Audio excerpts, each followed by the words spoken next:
চারজন বন্ধু মিলে খেয়েছে, ডিনার করেছে। করে ও খুব টায়ার্ড ছিল, যেহেতু 36 ঘন্টা ডিউটি ছিল, টায়ার্ড ছিল। ও কি করেছে, ওই সেমিনার রুমে গিয়ে শুয়ে পড়েছে একটা রেড কালারের ব্ল্যাঙ্কেট ঢাকা দিয়ে। তারপরে মানে সেমিনার রুমে এমনি কি তোমাদের ওরকম সেমিনার রুমে টুমে ঘুমানো হয়? মানে আমি যদিও কোনো আইডিয়া নেই, ওই জন্য জিজ্ঞেস করছি। না, এবার একটা রেসিডেন্টের ডক্টর রুমস থাকেই, আচ্ছা, বুঝতে পেরেছিস? তারপরেও সেমিনার থাকে। এবার সেমিনারে একটা বেড থাকে, আর ডক্টরস রুমে 2-3টে যেরকম বড় ঘর হবে সেরকম বেড পাতা থাকে। আচ্ছা, আচ্ছা। মেনলি ডক্টরস রুমে শোয়ার কথা, ঠিক আছে? হয়েছিল কি, ওকে বডিটা পাওয়া গেছে সেমিনার রুমে, কিন্তু ঘুমাচ্ছিল ডক্টরস রুমে। যে রুমটা তোর এখন ভাঙা হয়েছে, দেখেছিস রুমটা ভেঙেছে, ঠিক বাথরুমের পাশেই, ঠিক আছে? মানে বাথরুমটাকে অজুহাত দিয়ে ওই রুমের দেয়ালটা ভেঙে দিয়েছে। অ্যাকচুয়াল কাণ্ডটা ঘটেছে তোর ইয়েতে, ওই রুমটার ভেতরে, ডক্টরস রুমে ঘটনাটা ঘটেছে। ওই বডিটাকে ডক্টরস রুমে ওই দিন আর কেউ ছিল না, খালি মানে অনলি ওই দিদিটাই ঘুমাচ্ছিল? হ্যাঁ, এবার তোকে আমি বলি, অন কলে নিশ্চয়ই একজন থাকবে না, ওরা জুনিয়র সিনিয়র মিলে থাকে। এমনকি থার্ড ইয়ার একজন থাকবে, সেকেন্ড ইয়ার একজন থাকবে, প্লাস ফার্স্ট ইয়ারের ইন্টার্নশিপরা যারা থাকে তারা ইন্টার্নরা থাকে। আর চেস্ট এমন একটা ওয়ার্ড হচ্ছে, কোভিড এর পর থেকে প্রায় হামেশাই সবার শ্বাসকষ্ট হচ্ছে, মানে আসছে মানে শ্বাসকষ্ট হচ্ছে। আর চেস্ট ওয়ার্ড আর চেস্ট মেডিসিন দুটোই পাশাপাশি ওয়ার্ড, ঠিক আছে? তো কেউ কি শুনতে পায়নি? কেউ শুনতে পায়নি। ওটাই তো আমি ওই দিনকে ওটাই ভাবছিলাম। এবার দেখ, ধস্তাধস্তি করাতে একটা নিশ্চয়ই চিৎকার হয়, একটা ভায়োলেন্ট হয়, বুঝতে পেরেছিস? তারপরে আবার কি, যে চারজন ওর সাথে খেয়েছে তারা কোথায়, তারা কেন মিডিয়ার সামনে আসছে না? তাই তো, তারা কেন আসছে না? তোমার ওই দিন ডিউটি ছিল না রাতে? ওই দিনকে আমি নাইটে ডিউটি করছিলাম। আচ্ছা। আমি নাইটে ডিউটি করে এসেছি, আমার লাস্ট নাইট ছিল। তো আমার তো 3 দিন নাইট থাকে, 3 দিন নাইট থাকার পর লাস্ট নাইট ছিল। লাস্ট নাইটের পর বুধবার আমার লাস্ট নাইট, বুধবার রাতে ঘটনাটা ঘটেছে। আমি বাড়িতে এসেছি, রীতিমতো বাড়িতে এসে শুয়ে পড়েছি। 3টের সময় আমার কাছে ফোন এসছে যে সবাইকে ডেকে পাঠিয়েছে, ইমিডিয়েট আয়। তখন গিয়ে দেখি আরজি করে এই অবস্থা, পুরো গোটা হাসপাতালকে ডেকে পাঠিয়েছিল। গিয়ে দেখি পুলিশ ছয়লা, মানে আর ওকে যেভাবে, আমি তো বডিটা দেখেছি রে, মানে আমাদের এখনো পর্যন্ত চোখ থেকে নামছে না। রীতিমতো মনে হচ্ছে মেয়েটা যেন আমাদের পাশে পাশে ঘুরছে, একদম এরকম, মানে মানে অদৃশ্যমান। মানে আমরা এরকম ভাবতে পারছি না যে এরকম ভূত থাকে বা একটা স্পিরিট থাকে বা কিছু।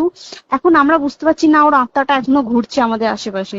দেখ, ও আমার তলাটায় না, কিন্তু ওর থেকে ও থাকে 4তলায় ঘটনাটা ঘটেছে, ঠিক 2টো ফ্লোর নিচেই আমি থাকি, আমার রুমটা, ঠিক আছে? কিন্তু তাও আতঙ্কে আমরা মানে একদম স্তব্ধ হয়ে গেছে আরজিগরটা।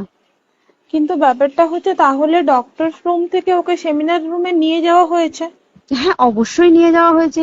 এবার দেখ, নিয়ে যাওয়া হয়েছে, ওকে যেভাবে মারা হয়েছে এটা একার পক্ষে অসম্ভব, দিস ইজ এ ইম্পসিবল। পুরোপুরি গ্যাং রেপ ছাড়া কোনো কিছু নয়।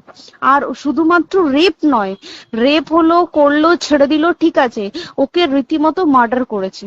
মানে মানে হিসেব মতো যা বুঝছি, মানে তোমার কথাতে, ওটা হচ্ছে ওর ওই বন্ধু বান্ধব মেবি জড়িত। এক্স্যাক্টলি, হয় ওর বন্ধু বান্ধব কেউ, ঠিক আছে, মানে 4জনের মধ্যে কেউ, আইদার ওকে এমন কিছু করতে বলে। দেখ, বড় বড় কোম্পানিতেও তো এরকম হয়, মানে হয় তুমি আমার সাথে কম্প্রোমাইজ করো, নয় তুমি চাকরি ছেড়ে চলে যাও, হয় তো। এখানেও সেরকম কিছু একটা হয়েছে। যাকে যে ক্রাইম করেছে সেও কিন্তু নর্মাল ডক্টর নয়, কিন্তু সেও একটা ভালো পোস্টে র্যাঙ্ক করছে, বুঝতে পেরেছিস? তবেই কিন্তু পুরো ব্যাপারটাকে হসপিটাল চেপে যেতে চাইছে, পুরো ব্যাপারটা। তাহলে এই সিভিক যে ও কোথা থেকে আসছে? এবার তোকে আমি বলি ওটা কোথা থেকে আসছে। আমাদের প্রিন্সিপাল চেঞ্জ হয়ে গেছে, ডেপুটি সুপার চেঞ্জ হয়ে গেছে, তারপরে আমাদের ওই অ্যাসিস্ট্যান্ট সুপার সব চেঞ্জ হয়ে গেছে। তারপরে যে ওয়ার্ডের ডাক্তাররা ছিল, সিস্টাররা ছিল, ওয়ার্ড বয়রা ছিল, মাসিরা ছিল, সবাইকে ডেকে এখন সাসপেন্ড করা হয়েছে। তারা কোথাও যেতে পারবে না, রোজ গিয়ে কোর্টে গিয়ে দেখা করছে। আজকেও কোর্টে গেছিল সবাই। তারপরে তারপরে তোমার তোর এগুলো হলো, তারপরে তোর কি বলে, আরে বল না, ওই সিবিআই এটা হয়েছে কি, মানে ও সেই সঞ্জয় রায় যে ধরা পড়েছে, হুম অ্যাকচুয়াল কিন্তু ও নেই, হুম ঠিক আছে, ওর এতটা ক্ষমতাই হয় না, ও অত রাত্রে কি করতে যাবে, হুম ও অত রাত্রে ওখানে কি করতে যাবে, ও না পেশেন্ট, ও নাকি বলছে দালাল পেশেন্ট নিয়ে গেছে, তো পেশেন্ট নিয়ে যখন গেছে দিদিটার রুমে যখন যাবে, নিশ্চয়ই দিদিটার রুমে কোনো কাগজপত্র দেখাতে যাবে, সেই অবস্থায় গিয়ে দেখে যে এরকম এরকম ঘটনা, তা ঝাঁপিয়ে পড়েছে ওর উপরে, হুম এরকম কিছু কি, তাও কিছু নয়, শুধু গেছে দেখছে ড্রিঙ্ক অবস্থায়, ওকে ক্যামেরায় দেখা গেছে ড্রিঙ্ক অবস্থায় গেছে আর এসছে, এইটুকুই দেখা গেছে। তারপরে হচ্ছে কি, তোর অনেক রকম এখানে অনেক রকম ব্যাপার আছে, যে দিনকে ঘটনাটা ঘটে তার ঠিক দুদিন পরে ওই সেমিনার বাথরুমের অজুহাত দিয়ে ডক্টর যে রুমের দেওয়ালটা আছে ওই দেওয়ালটা ভেঙে দিয়েছে। কেন? প্রথমে ওকে বললো সুসাইড করেছে, আমাদের যখন ফার্স্ট খবর আছে তখন সুসাইড করেছে, হুম তারপরে যখন হসপিটালে যাই তখন গিয়ে শুনছি নাকি না সুসাইড করেনি, এটা রেপ করেছে, রেপ করে মার্ডার করা হয়েছে।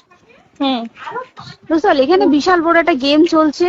আর এবার যে ওর উপর কি রাগ ছিল মানে? হ্যাঁ হ্যাঁ হ্যাঁ হ্যাঁ হ্যাঁ হ্যাঁ একদম আমি তোকে কি বললাম, শোন, তুই যদি কারোর সাথে কম্প্রোমাইজ করি তাহলে তোর পোস্ট বাড়বে, হুম হুম তুই হুম কারোর সাথে কম্প্রোমাইজ করবি না তোকে মার্ডার করে দেবে, মানে মানে ওরকম টাইপের কিছু বলছো তো? এরকমই টাইপের কিছু একটা ছিল। আইদার খুব রাফ, মানে খুব রাগ, খুব মানে খুব ওর উপরে খুব ফ্রাস্ট্রেশন ছিল, যারই ছিল খুব ফ্রাস্ট্রেশন ছিল, শুধু ওকে মারিনি রে, রীতিমতো মার্ডার করেছে। ওর যে ক্ল্যাচারটা ছিল, হুম, ওর আমি ইউরিন, শুনেছি এটা। ওর ইউরিনের রাস্তায় ক্ল্যাচারটা ঢুকিয়ে দিয়েছে, তুই ইস, জানিস? মানে কি বলবো, মানে ওকে দেখা যাচ্ছে না, আমরা তো দেখেছি নিজের চোখে, ওকে দেখা যাচ্ছে না, মানে একটা ব্লিড। মৃত্যু কতটা, মানে এই তো মানে প্রচন্ড কষ্ট পেয়ে একটা মেয়ে মারা গেল না? আর ওর যে গলাটা চেপে ধরেছে, আহ ওর ওই চেপে ধরাতে মানে এতটাই জোরে চেপে ধরেছে যে ওর চোখ ফেটে রক্ত বেরিয়েছে, ছি, ছি, ছি। বুঝতে পেরেছিস? মানে মানে কি বলতো, যদি ধরা পড়ে না, উচিত মানে যারা এটার সঙ্গে দায়ী না আর এই ওদের। যে সিবিআইটা হয়েছে, সিবিআইটা একমাত্র আমাদের জোরেতেই সিবিআইটা এসছে, মানে আমরা ওই সঞ্জয় রায় একার পক্ষে সম্ভব না এইসব। তারপরে পোস্টমর্টম রিপোর্টে তুই জানিস ওই আমাদের ভাজাইনা থেকে 150 গ্রাম স্পার্ম বেরিয়েছে, পোস্টমর্টম রিপোর্ট 150 গ্রাম স্পার্ম, মানে বুঝতে পারছিস? Hmm not a calculated, minimum minimum কম করে 6 থেকে 7 জন করেছে অপারেট। ছি ছি ছি। ওই জন্যই তো আমরা এতটা বেশি ভাইলেন্ট হয়ে গেছি, বুঝতে পেরেছিস? আর তারপর আমাদের দেখো, একটা মেয়ে তার কাজের জায়গাতেই ছিল, এমনটা নয় যে রাস্তাঘাটে কোনো বিপদ, তার কাজের জায়গাতেই আরে সেফ নয়। শোন, দেখ বড় বড় কোম্পানিতে কি হয়, রুমের ভেতরে এগুলো হয়, মানে ধর রুমের ভেতরে হলো, যেমন কল সেন্টারে হয়, নাইট শিফটে হয়, হুম। এইগুলো একসেপ্টেবল, বাট হসপিটাল হচ্ছে তো এমন একটা আরজি এরিয়া। করের মতো একটা, হ্যাঁ। আরজিকর বলে না, যে কোনো হাসপাতালে কেউ যদি স্ব ইচ্ছায় কারোর সাথে রিলেশনশিপে গিয়ে করতে চায় সেটা আলাদা জিনিস, কিন্তু হুম ঠিক আছে, কিন্তু কেউ কারো বিরুদ্ধে এইভাবে করতে পারে না রে, তুই জানিস না, মানে ওয়ার্ডে দেখ কম বেশি আমরা সবাই ঘুমাই, কম বেশি আমরা সবাই জেগে থাকি, জেগে তো থাকি, তাতে কি কেউ শুনতে পায়নি? তার কি একদম ভায়োলেন্স ছিল না? যদি কেউ না শুনতে পারে তাহলে ওর খাবারে কেউ কিছু মিশিয়েছিল, হুম তাই কি না? হুম হুম সেটাও পোস্টমর্টম রিপোর্টে মানে লিক করছে না, যে কেন খাবার ও তো খাবারটা খেয়েছিল, সেটা তো নিশ্চয়ই পেটেই ছিল, পেট থেকে তো বমি করে বের করে দেন, সেটা তো ফরেনসিক রিপোর্টে কিছু বলবে। আর তুই জানিস না, দেনার দেন, মানে ধর পোস্টমর্টম রিপোর্ট আসতে 3 দিন সময় লাগে, ও যেদিনকে মরেছে ঠিক তার পরের দিনকে বিকালবেলা পোস্টমর্টম রিপোর্ট বার করে দিয়েছে, মানে বডি বার করো আর পোড়াও, হুম 10 সেকেন্ডের মধ্যে ওর বাড়িতে নিয়ে গেছে, তারপরে বডি পুড়িয়ে দিয়েছে। মানে কি বলবো, হসপিটাল, মমতা ব্যানার্জি, সবাই মানে তৃণমূল প্রত্যেক সবাই এটাকে পুরোটাই কেসটাকে চাপা দিতে চাইছে, পুরোটা। তবে তুই ভাব, যে মানুষটাকে এত ক্ষতবিক্ষত ভাবে মেরেছে, তাকে অভিষেক ব্যানার, রেপ কি কলকাতায় প্রথম হলো? নয়, হুম বিভিন্ন জায়গায় বিভিন্ন ভাবে রেপ হয়েছে, হুম ধরা পড়েছে, ফাঁসি হয়েছে কি জেল হয়েছে। অভিষেক বন্দ্যোপাধ্যায় কেন বললো জাস্ট তোর কি বলে এনকাউন্টার করতে? মানে কি সঞ্জয়কে যদি এনকাউন্টার করে পুরো কেসটা চাপা পড়ে যাবে, পুরো কেসটা চাপা পড়ে যাবে একদম। স্টুডেন্টরা ঠান্ডা হয়ে যাবে, হুম হুম আর আমরা সেটা মানবো না, আমরা সেটা হতেই দেব না। তাতে যদি চাকরি মানে আরজিকরটাকে সিল করতে হয় তাতেও আমরা রাজি আছি, সিল করে দেওয়া হোক আরজিকর, সিল করে দেবে মনে হচ্ছে যদি ঠিকঠাক ভাবে। এবার ওই জন্য আমাদের দাবিতে সিবিআই এসছে। এবার তুই একটা কথা বল, যখন দেখতে পাচ্ছে মমতা ব্যানার্জি যে কলকাতা পুলিশ আমাদের জন্য কিছু করতে পারছে না, আমরা কিছু মানতে পারছি না, 7 দিন ধরে বার করতে পারছে না, তাহলে সেটা 2-3 দিনের মধ্যে কেন হ্যান্ড ওভার করে দিল না? তাই কি না? তারপরে দেখ পিডব্লিউডি ওটা লো পোস্টের মানুষ, মানে যারা ভাঙচুর করে, মানে সিমেন্টের যারা কাজ করে তাদেরকে পিডব্লিউডি বলে। এবার পিডব্লিউডির নিশ্চয়ই হায়ার অথরিটি থেকে অর্ডার এসছে তবেই ওরা গিয়ে ভেঙেছে। ওরা নিশ্চয়ই পাগল নয় দুম করে গিয়ে কোনো গভর্নমেন্ট প্রপার্টি ভেঙে দেবে। অর্ডারটা কে পাস করলো যে এখনই চেস্ট ওয়ার্ডটাকে ভাঙতে হলো? সিবিআই আসা পর্যন্ত অপেক্ষা করতে পারতো। কারণ আজকে অত বড় বিক্ষোভ হবার কারণ কি হচ্ছে? একটাই কারণ, যে মেয়েটি মারা গেছে ঠিক আছে, কিন্তু তাকে এত বেশি মলেস্ট করে, এত বেশি রেপ করে বা বেশি ওকে মেরেছে, তার কি কোনো প্রতিবাদ নেই? তুই কোথায় সেফ পাবি তুই আমাকে বল? তুই ধর চাকরি ছেড়ে, আজকের সরকারি চাকরি ছেড়ে তুই প্রাইভেটে যাই, প্রাইভেটও তো তাই একই অবস্থা। একদম একদম প্রাইভেটেও একই অবস্থা। তুই কোনো চায়ের দোকান খুলে বসবি, অনারশিপে তুই বসলেও তাও এসে তো হাজার ছেলেরা থাকে, হাজার ছেলেরা টিস করে, তুই কোথায় কি করবি? তাহলে আমাদের সেফটি কোথায়? আমাদের মুখ্যমন্ত্রী মমতা ব্যানার্জি সে একটা লেডি হয়ে তাহলে আমাদের কি সেফটি দিয়েছে? আমাদের কি লক্ষ্মী ভান্ডার দিলে this is a problem solve? পুরো মাসের আমাদের কি সব খরচা চলে যায় লক্ষ্মী ভান্ডারে? জানি না, আই ডোন্ট নো। মানে আমরা প্রচুর ক্ষেপে আছি, প্রচুর। মানে এর বিচার না চাওয়া পর্যন্ত তুই ভেবে চল কি এটা সলভ হবে না। আমরা বিচার নিয়ে আমি 2 দিন ধরেই ভাবছিলাম তোমাকে ফোন করবো, কিন্তু মানে এটা ওটাতে হয়ে উঠছে না। আর তোমাকে তো আমি ওই দিন রাতেই হোয়াটসঅ্যাপ করলাম না, এবার তখনই না আমি ব্যাপারটা অতটা বুঝতে পারিনি। আর আমার তার পরের দিনই ভোরবেলা ডিউটি, তা আমি খুব সাবধানে থাকিস, খুব সাবধানে থাকিস।